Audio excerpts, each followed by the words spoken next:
Cumprimentar os irmãos com a paz do Senhor Jesus. Graças ao nosso bom Deus, que nos concede a bênção, que nos concede a oportunidade de estarmos aqui reunidos nesta casa de oração, para juntos louvarmos, engrandecermos, bendizermos e adorar o nome de Jesus. Porque somente Ele é digno da nossa adoração, do nosso louvor, do nosso glória, da nossa exaltação aqui. Todos nós que estamos aqui para glorificar e exaltar ao nome de Jesus. Quero saudar os nossos irmãos que nos acompanham pelo canal da Igreja Bereana. Que Deus te abençoe, que Deus te guarde. Onde você estiver aí, meu irmão, seja um lugar abençoado por Deus. Abram as vossas Bíblias, por favor, livro do profeta Jeremias. Quero desejar a todos um feliz ano novo, aqueles a qual eu não vi, os nossos irmãos também, um feliz ano novo a você. Jeremias capítulo 1, livro do profeta Jeremias, capítulo de número 1. Deus seja louvado. Minha oração aqui nessa noite, irmãos, é que o Espírito Santo fale ao nosso coração. A minha total dependência do Espírito aqui nessa noite para poder falar-lhes algo da parte de Deus aqui através das Escrituras Sagradas. Que o Espírito Santo Ele possa falar conosco aqui nessa noite. Livro do profeta Jeremias, capítulo de número 1. Eu vou ler até o versículo de número 7. Está escrito assim: Palavras de Jeremias, filho de Ilquias, dos sacerdotes que estavam em Anatote, na terra de Benjamim. A ele veio a palavra do Senhor nos dias de Josias, filho de Amon, rei de Judá, no 13º ano do seu reinado. E lhe veio também nos dias de Joaquim, filho de Josias, rei de Judá, até o fim do ano 10º de Zedequias, filho de Josias, rei de Judá, até que Jerusalém foi levada em cativeiro no 5º mês. Assim veio a mim a palavra do Senhor, dizendo: Antes que eu te formasse no ventre, eu te conheci. E antes que saísses da madre da tua mãe, te santifiquei, e as nações te dei por profeta. Então disse: Ah, Senhor Jeová, eis que não sei falar, porque sou uma criança. Mas o Senhor me disse: Não digas, eu sou uma criança, porque aonde quer que eu te enviar, irás, e tudo o que eu te mandar, dirás. Amém? Curva a tua cabeça e deixa a tua Bíblia aberta aí, que nós vamos falar sobre esses versículos. Nós vamos fazer uma oração. Pai, no nome do teu Filho amado Jesus Cristo, aqui está a tua palavra, Senhor, e aqui está o teu povo. Senhor, nós pedimos que o teu Espírito Santo fale ao nosso coração. Carecemos, ó Deus, de sermos ensinados, instruídos, exortados pela tua inerrante palavra. Fale ao coração de cada filho e cada filha. Fala, Senhor, aquilo que nós necessitamos ouvir e não aquilo que nós queremos ouvir, para que, todavia, o teu nome seja glorificado. Aplauda o nome do Senhor Jesus, glorifique e exalte ao nome dele. Oh, glória a Deus. Queridos e queridas, nós estamos aqui diante ao livro do profeta Jeremias. Quem foi esse homem Jeremias? Esse homem Jeremias, ele é considerado na divisão dos profetas como um profeta maior. Profeta maior, nós entendemos que é aquele que tem um ministério mais extenso e o seu canon, a sua escrita maior também. Por isso que Agostinho, no século IV, pastor Ederson IV, ele fez essa divisão entre profetas maiores e profetas menores. O profeta Jeremias, ele surge num cenário, e eu tenho como tema dessa mensagem aqui nessa noite, cumprindo o seu chamado. Amém? Cumprindo o seu chamado. O profeta Jeremias, ele é chamado por Deus. O profeta Jeremias, ele é vocacionado por Deus. O profeta Jeremias, ele é nomeado por Deus em um dos períodos mais caóticos do povo de Deus.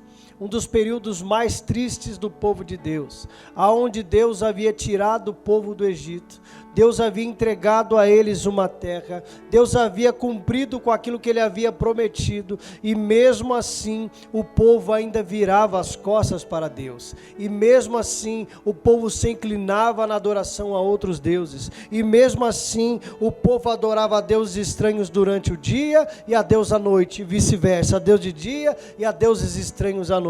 E é exatamente nesse cenário aonde Deus vê que o povo está corrompido, o povo está virado as costas para Deus, Deus levanta um profeta, um homem de Deus, para anunciar a salvação, para anunciar que Deus havia de derramar com a sua ira diante daquele povo, se aquele povo não se arrependesse, que Deus iria tratar com aquele povo, se aquele povo não se arrependesse, que Deus traria a ele, se fosse necessário, pelo chicote, como nós vamos ver no livro do profeta Jeremias, onde ele levanta Nabucodonosor como vara de correção para aquele povo.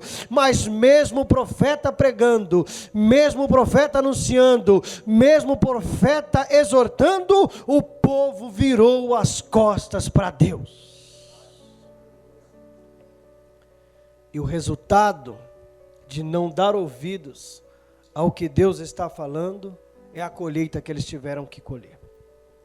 Irmãos, você pode escolher a semente. Pode escolher, dona Isabel. Quer plantar laranja? Escolhe a semente de laranja e planta. Depois que lançou a semente da laranja, não dá para esperar limão, irmãos. É laranja. Então você pode escolher bênção ou maldição. Não tem problema. Está na sua mão. Mas depois que plantou maldição, vai colher maldição. Não tem jeito. Irmãos, para a gente entender, dentro da temática do que eu quero tratar com os irmãos aqui nessa noite, sobre o chamado, a gente tem que entender o que é chamado primeiro. E aí a gente vamos caminhando devagarzinho, eu creio que Deus ele vai falar aos nossos corações, amém? O que é um chamado? A palavra chamado, ela vem do grego kletos. A palavra chamada, Giovanni, é alguém que é convidado. É assim. Ninguém faz aquilo na igreja, e aqui trazendo aqui para a gente na igreja, porque o chamado é dentro da questão espiritual, ninguém faz aquilo na igreja a qual Deus nos chamou para fazer. Não dá, não tem como, é frustrado, desiste, desanima, porque quer fazer alguma coisa que Deus não te chamou para fazer. Isso acontece com muitas pessoas, conheço muita gente que acontece isso. Se frustra no ministério, se frustra na caminhada, e alguns ainda se apostatam da fé. Viram as costas para Deus, é porque ele não se atentou o que Deus chamou ele para fazer, porque chamado é convidado, é Deus me convidar para fazer alguma coisa e me nomear, aleluia, é Deus que chama, é Deus quem convida, é Deus quem nomeia para atividade no ministério, aleluias. Só que o chamado, ele não isenta as tarefas de diáconos na igreja, que somos diáconos aqueles que servem. Por exemplo, eu sou chamado evangelista aqui na igreja, mas o fato de eu ser um evangelista não isenta o meu trabalho cotidiano na igreja, amém? Então eu posso ajudar, eu posso cooperar, eu posso trabalhar, isso não isenta. Mas Deus, ele tem um chamado na minha vida, ele tem um chamado na tua vida.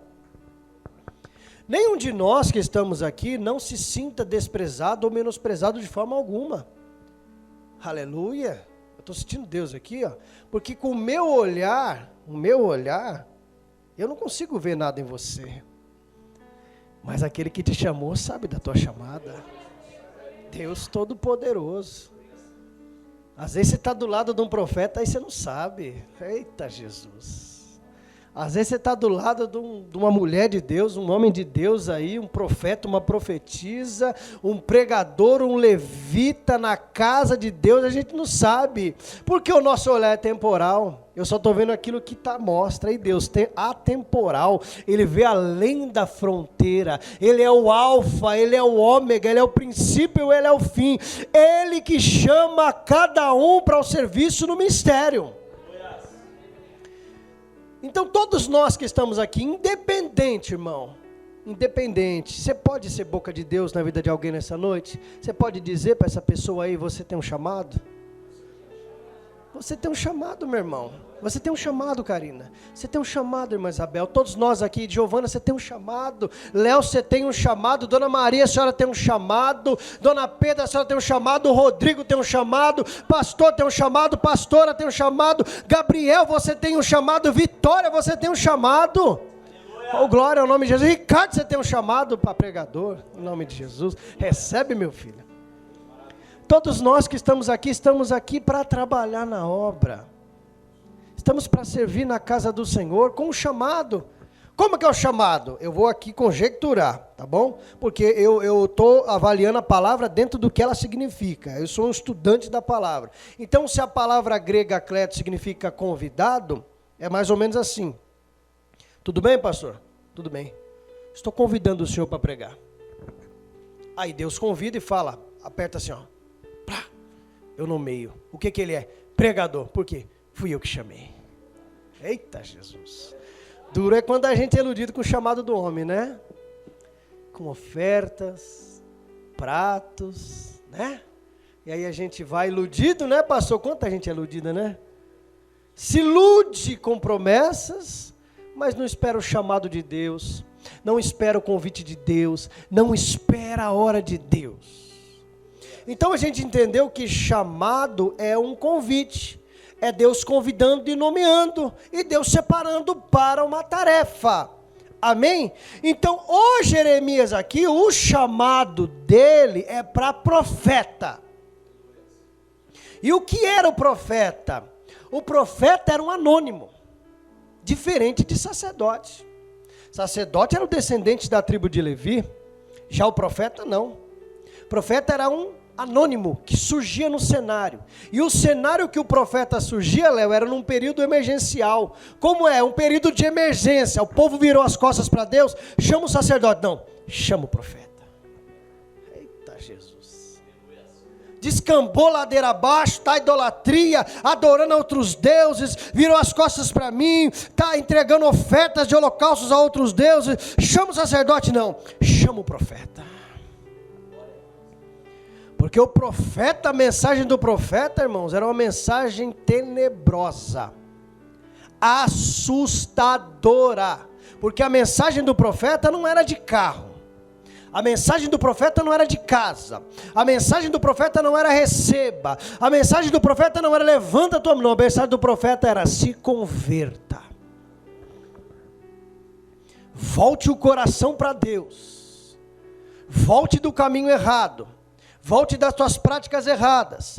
Volte o que você está fazendo de errado e volte o seu coração para Deus. Esse era o bojo da mensagem do profeta. O profeta, ele era o portador da profecia. Ele carregava com ele o prelúdio. Ele carregava com aquilo. Ele era conhecido também como um vidente. Ele anunciava as coisas que iam acontecer. E tem gente que ainda diz nos dias de hoje, evangelista Danilo, eu escuto isso de vez em quando. Não tem mais profeta, não existe mais isso. Aí eu pego a Bíblia e falo assim, então vamos lá, vem cá. Provérbios 29, 18. Porque não havendo profecia, o meu povo se corrompe. Não tem não, irmãos? Então o que a gente faz com Provérbios aqui? Como é que a gente faz? Porque a ideia de profetas e o Novo Testamento não descaracteriza e não desconsidera o ministério profético. Porque no Antigo Testamento, a mensagem do profeta era uma mensagem emergencial. Porque Deus não levantava profeta quando estava tudo bem. Estão me adorando, estão se consagrando, estão trazendo as ofertas de holocausto para mim, estão com uma vida voltada para Deus. Aí Deus fazia o quê? Deus abençoava, Deus frutificava, Deus abençoava os campos, Deus abençoava os gados, Deus abençoava a nação. Mas quando o povo descia a ladeira abaixo na idolatria, Deus trazia o profeta como vara de correção. O profeta nunca foi bem visto, irmãos. O profeta, ele trazia caos aonde ele chegava. Se lembram do texto, quando Samuel chega nas terras de Jessé, que os anciões olham para ele e dizem assim, a tua vinda aqui é de paz, porque eles sabiam que a vinda de um profeta ali, é porque o povo havia feito algo que havia desagradado a Deus. E aí Deus enviava o profeta. Amém? Então, em todo o Antigo Testamento, Deus levantou os seus profetas. O ministério profético, ele vem de Samuel até Malaquias. Aproximadamente 600 anos. Que é do ano de 900 e alguma coisa até os 400 ali que fica o tempo escuro. Onde nós não vemos Deus falar de Malaquias até Mateus. Então, nós vemos que nesse período onde Deus levanta os profetas. Só que os profetas, eles começaram a ter mais notoriedade, eles começaram a ser mais vistos, quando se divide o reino.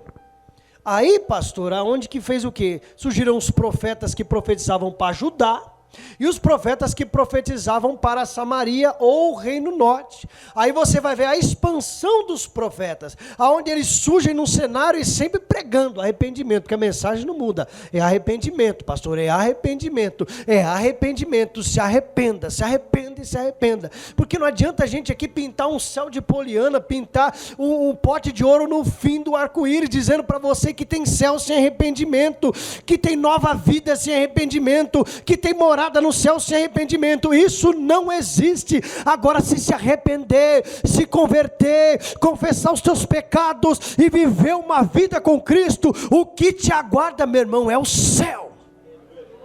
É o céu. Bendito é o nome de Jesus. Aí tem céu. Sem isso, falácia. Sem isso, falso mestre. Sem isso, falsa profecia. Agora, se enveredar para o caminho da palavra, para o caminho do arrependimento, para o caminho da conversão, o que te aguarda é Jesus dizendo: seja bem-vindos, benditos de meu Pai, e possuir a terra que está dado para vocês por herança. Oh, glória ao nome de Jesus. No Antigo Testamento era um ministério emergencial, o povo havia errado, Deus levantava. No Novo Testamento nós vamos ver através da carta de Paulo aos Efésios, capítulo 4, verso 11, onde o próprio Paulo dizendo ao povo de Efésios, diz assim: mas ele mesmo deu uns para apóstolos, outros para profetas, outros para pastores, outros para mestres e outros para doutores, para a edificação do corpo de Cristo. Está em processo de levantamento, está edificando, está no processo ainda. Quando vai findar? Quando ele surgir das nuvens para voltar para nós. Enquanto estamos aqui, está no processo. Para que tem profeta? Para edificação do corpo de Cristo. Para que tem pastor? Para edificação do corpo de Cristo. Para que tem mestre? Para edificação do corpo de Cristo. Para que tem doutor? Para edificação do corpo de Cristo. Para que tem apóstolo? Para edificação do corpo de Cristo. Está sendo edificado. É como um prédio, está em levantamento. Está se levantando. E o profeta, no Novo Testamento, naquilo que a gente aplica e na divisão dos ministérios, dentro de uma questão teológica, é um ministério de liderança, assim como o pastor. É um ministério, e não tem como porque muitas pessoas, irmãos, eles falam assim: não, eu vou pegar esse aqui, mas esse aqui eu não vou pegar. Eu vou pegar esse aqui, mas esse aqui eu não vou pegar. Meu irmão, ou você crê na Bíblia ou não crê na Bíblia. Ou você crê na palavra ou não crê na palavra. Não dá para pegar texto isolado, pega uma coisa, pega outra, não. Ou crê ou não crê. Ou aceita ou não aceita. Porque se a Bíblia fala que ele deu uns para apóstolos e outros para pastores, então eu acredito que Deus levanta pastor e não levanta apóstolo. Vai ficar difícil, né? Aí nós temos que rasgar da Bíblia lá a parte do apóstolo. Meu irmão, se estão pensando que são coisas que não são, se eles estão tomando um cargo que não é para tomar, ou estão em algum patamar que não é para ser, cada um de nós, segundo a Bíblia Sagrada, prestará conta de si mesmo para Deus. Se Deus falou que tem apóstolo, o que eu tenho que fazer é crer que existe apóstolo. Se eles estão exercendo a função de missionários como deveriam, aí é outro papel. Porque a palavra apóstolo, de apostolos do grego, é enviados, missionários, é isso, apenas isso. Agora, se eles não estão sendo, aí não é problema nosso. Mas se a Bíblia diz que Deus levantou, então Deus levantou. Então, no Novo Testamento, o profeta, ele é um ministério de liderança, para dar rumo, para dar norte, para auxiliar, para o benefício da obra. Por isso que Deus ainda levanta os seus profetas. Amém? Então nós temos aqui o profeta Jeremias. Ele aqui foi levantado, irmãos, num período triste do povo de Deus, onde o povo havia levantado as costas virado as costas para Deus, mas mesmo o profeta pregando, o povo não dava ouvido. Parece que o profeta Jeremias, ele é um pouquinho do Danilo, não é? Parece que o profeta Jeremias é um pouquinho da dona Isabel. Parece que o profeta Jeremias é um pouquinho da dona Pedra também. Porque quantas vezes, irmão, a gente prega,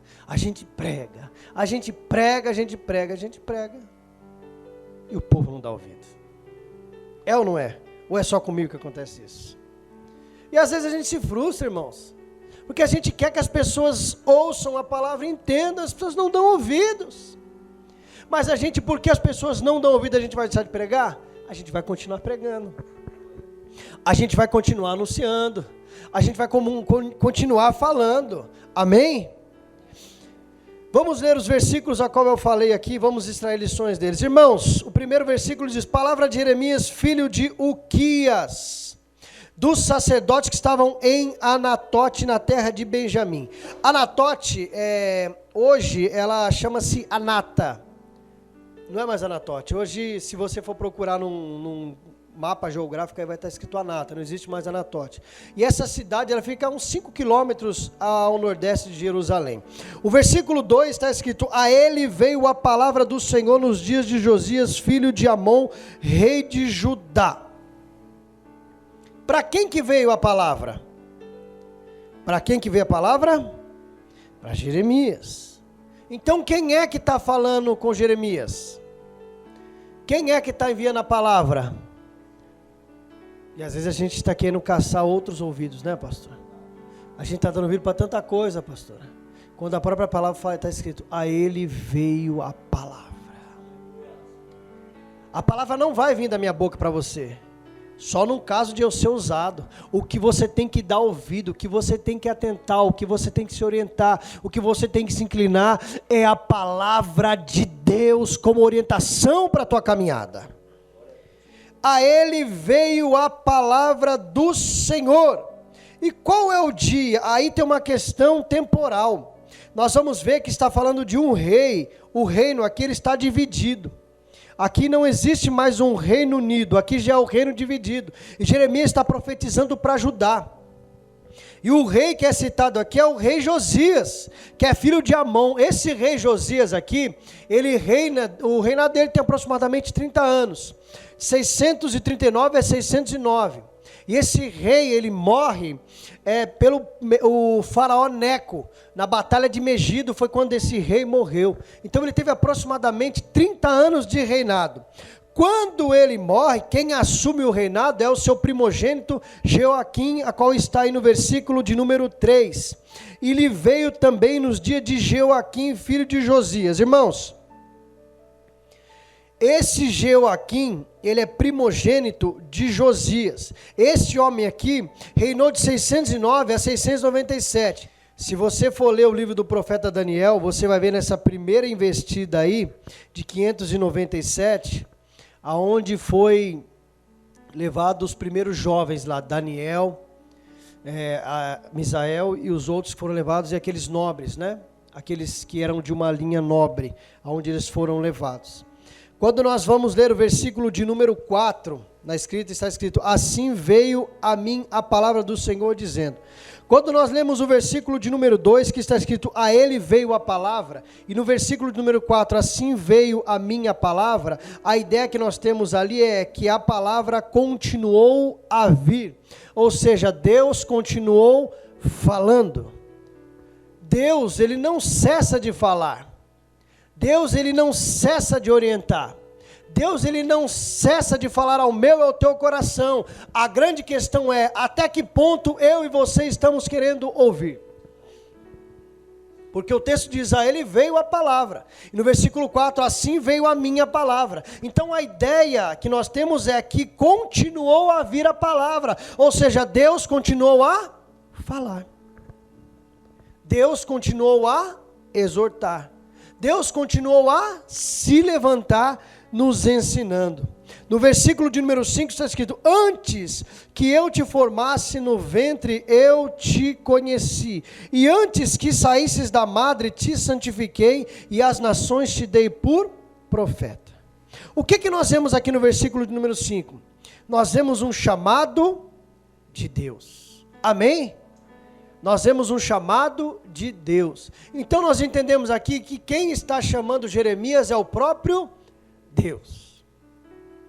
Mas quando Deus chama o Jeremias, o que o Jeremias fala para Deus? Qual é a justificativa de Jeremias para Deus? Jeremias diz: mas o Senhor me disse. Ele diz no versículo 6: então disse: ah, Senhor Jeová, eis que eu não sei falar, porque sou uma criança. Existem algumas teses acerca dessa questão. Por que Jeremias se fala para Deus: eu sou uma criança? Mas eu vou aqui trazer algo bem fácil para você entender, e que para mim eu não tenho problema de entender dentro dessa variante teológica. Vamos entender aqui, ó. O versículo de número 1 está escrito: veio a palavra de Jeremias, filho de Ilquias, dos sacerdotes. Jeremias era filho de quem? Ilquias. E o Ilquias era o que, Léo? Sacerdote. Entende isso aqui? Se o pai de Jeremias era sacerdote, o que o Jeremias tinha que ser? Sacerdote. Sim ou não? Se o pai dele era sacerdote, ele tinha que ser sacerdote também. Era uma questão de genética familiar. Passa de pai para filho. Para ser sacerdote, tem que ser filho de sacerdote. Tem que ser descendente da tribo de Levi. Então o ministério de Jeremias, ao qual ele estava olhando, ao qual ele estava vendo, ele olhava e dizia: eu preciso ser um sacerdote, porque meu pai é sacerdote. Eu não sei se você está conseguindo entender, meu irmão. Na visão de Jeremias, ele fala: eu tenho que ser isso. Oh, glória a Deus. O pastor pegou já. Eu tenho que ser isso aqui, eu tenho que ser aquilo ali. E quando ele está falando eu tenho que ser isso, Deus está dizendo: mas o que eu tenho para você ser não é o que você acha. Porque às vezes a gente olha e fala: eu quero ser isso. Deus está dizendo: mas eu não quero que você seja isso. Ah, você tem que ser sacerdote, porque teu pai é sacerdote. Mas o meu chamado para você não é de sacerdote. Porque Deus disse para ele: antes que te formasse no ventre da tua mãe. Ou seja, você nem era formado ainda, eu já tinha um projeto para você. Você nem tinha nascido, eu já tinha uma história para você. Você nem tinha sido formado, eu já tinha um plano para você. Você está achando que você vai ser sacerdote, Jeremias? Eu digo: tu és profeta, tu és profeta, tu és profeta, Jeremias. Deus Todo-Poderoso. Então Jeremias começa a dar justificativa para Deus. E aqui eu vou, porque eu quero que você entenda de maneira bem teologicamente bem simples. Olha, se o Jeremias ele é filho de sacerdote, então ele também tem que ser sacerdote. Amém? E como é que faz para mim ser sacerdote? Espera aí que você vai entender. Se a gente for ler Números 4, 3, Números 8, 24, lá vai ter a instrução nossa, que para ser sacerdote, tinha que ter entre 30 e entre 50 anos. Oh, glória a Deus. E segundo os estudiosos, o Jeremias, quando Deus fala com ele tem em torno de 24 anos. Então, para exercer a função sacerdotal, ele não tem idade ainda. Bendito é o nome de Jesus. Ele não pode ainda, e ele começa a se justificar, porque na expressão hebraica, eu sou uma criança, a ideia é de 4 meses até 40 anos de idade, ainda é uma criança. Isso é uma ideia da cultura hebraica, da tradição hebraica. Entre 4 meses e 40 anos é considerada ainda uma criança. Por isso que Jeremias vê a sua idade e diz: eu sou uma criança, eu não tenho idade para exercer, eu não tenho palavra para falar. Ele está falando: eu sou uma criança. Mas só que Deus, irmãos, é um Deus que chama, e é um Deus que se responsabiliza. Quando Deus te chama, Ele se responsabiliza.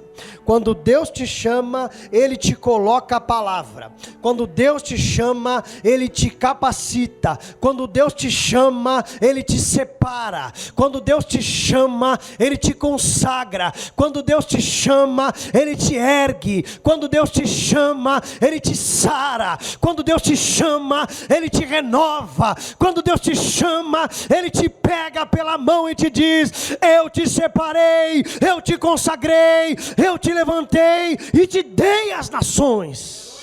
Oh, glória ao nome de Jesus. Bendito é o nome de Jesus. Aleluias. Então nós entendemos aqui, dentro de uma teologia bem rasa, é que se ele é filho de sacerdote, a idade que ele tem, pastor, ele não pode exercer. E aí nós entendemos, se você for estudar, você vai ver outras variantes teológicas, amém? Mas essa é uma variante bem rasa e bem simples de entender. É que a idade dele não estava capacitado, por isso que ele se expressa: Senhor, sou uma criança, não estou apto ainda para exercer a função. E aí ele fala: porque eu não sei falar. Oh, glória a Deus. Quando ele diz eu não sei falar, o Jeremias é que ele se expressa, ele mostra e ele revela que ele conhece a sua falibilidade perante a responsabilidade daquilo que ele iria falar. Porque se eu pensar que é a minha palavra, vai ficar difícil para mim. Se você pensar que é a tua palavra, vai ficar difícil para você. Agora, se você entender que você é pequeno, aleluias.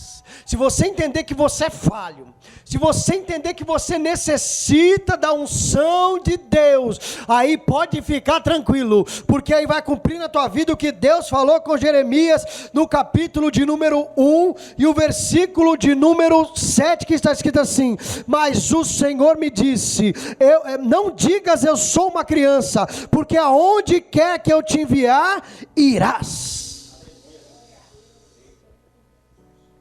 Porque aonde quer que eu te enviar, irás. Bendito é o nome de Jesus. Quanto te mandar, dirás. Ou seja, pode caminhar. Porque se você entender que você não sabe falar, e que eu vou colocar as palavras na tua boca, pode caminhar. Bendito é o nome de Jesus. Por isso que não tem que mudar a mensagem. Bendito é o nome de Jesus. Por isso que não tem que mudar a palavra. Porque se for Deus que deu, prega, meu filho. Aleluias. Se foi Deus que falou, prega. Se foi Deus que ungiu, prega. Se foi Deus que anunciou, prega. Porque aonde Ele te enviar, você vai. E o que Ele te dirá, você vai falar. Se foi Deus que falou, meu irmão, continua. Então nós vemos algumas justificativas do profeta aqui. Primeiro, que ele não tinha idade para exercer ministério. Aí Deus deixa claro para ele: Jeremias, aonde eu te enviar. Por quê, pastora Maria? O sacerdote, ele não era enviado. O sacerdote, ele tinha uma função no templo. E aí Deus revela para ele, pastor, dizendo: o teu ministério não é parado. Bendito é o nome de Jesus. O teu ministério é onde eu te enviar. Porque o sacerdote tinha uma função no templo.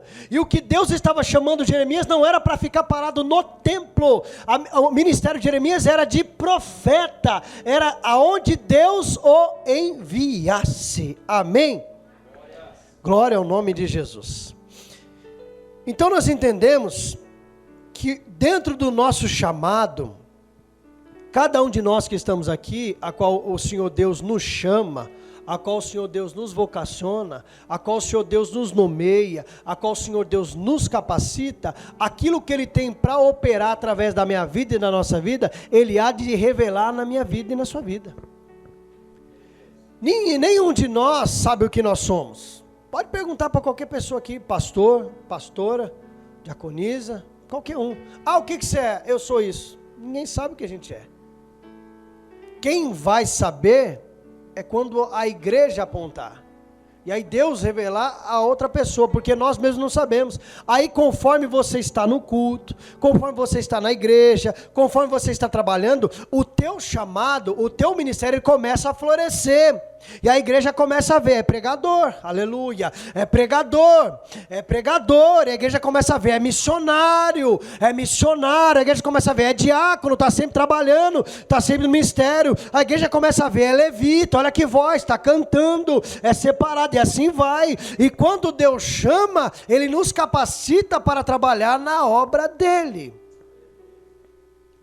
E será, meus irmãos, e para mim finalizar aqui, que aquilo que Deus falou no meu coração, eu já passei aos irmãos. Será que eu, e será que você, tem cumprido com o seu chamado? É uma pergunta e você não precisa me responder. Só para você só, tem cumprido? Pensa um pouquinho aí. O que Deus te chamou para fazer? Está fazendo? Ou está parado?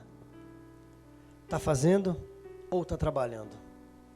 Está fazendo ou está estacionado? É isso que Deus tem aos nossos corações nessa noite.